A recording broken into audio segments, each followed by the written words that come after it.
Overflowing trash, filthy dishes, garbage on the kitchen floor, and bathrooms left in a disgusting state, including feces left uncleaned. Ugh. Well, this week on Am I the Butthole? Am I the Butthead, rather? It's a roommate situation. I am so excited to find out what the people of Reddit are doing today. My brother and I recently moved into a 2-bedroom house together, and we agreed to let a mutual friend, Jared, not sure why it's in quotes, stay with us and help pay rent. The plan was for him to share my larger bedroom, which I thought I could handle. After he moved in, though, he barely contributed to the household chores unless directly asked. I tried to be patient, assuming he'd eventually settle into a routine. That changed after my brother and I returned from a weekend away to find the house in complete disarray. Overflowing trash, filthy dishes, garbage on the kitchen floor, and bathrooms left in a disgusting state, including feces left uncleaned. Ugh. You are not the a-hole. I can move on from this one. On top of that, he left dirty clothes piled in the upstairs bathroom. I also realized that sharing a bedroom with him felt far more cramped and uncomfortable than I expected. Shocker! Sleeping with another grown man wasn't awesome.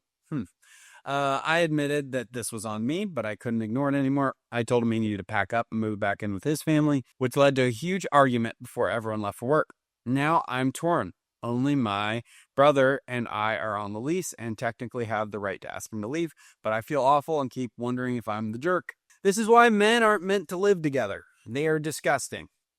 Blanket statement, all men are gross. So I don't know why you thought it was a good idea to move 3 men in together, and why do you go on weekends away with your brother? I have so many questions. Yeah, you're not a jerk. We have personal, professional, and pastoral relationships. If I am friends with somebody and they are to rent something that I own, we do have rentals. The relationship moves from personal to professional, and I clarify that. We talk about that in person.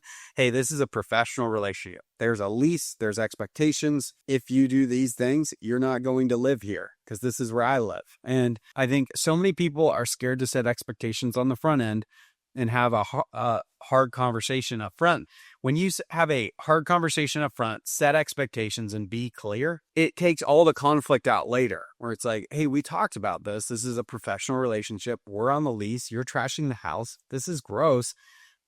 We're going to have to ask you to leave. This shouldn't ruin a friendship, but it will ruin a friendship if you didn't have a professional conversation on the front end. If you're like, hey, we're just all buddies. We're going to live together. Man, anyone that's moving from his parents' house out of his parents' house for the first time, good luck. He probably doesn't know how to do dishes, laundry, any cleaning, maybe not even flushing the toilet. His mom probably did that for him as well. You have to be very reticent with people that are moving from their parents' house straight into a roommate situation because you're not their mom. You don't want to be their mom. Yeah, when moving into a roommate situation, you need to clarify boundaries, you need to set professional expectations, and then you need to hold people to that. I was once in a living situation. It was like a college ministry house, and there was like 12 of us living there, and there was this argument about the dishes. People just kept leaving their dishes in the sink, and it would pile up. And so one day, I took all the dishes, and I threw them in the dumpster.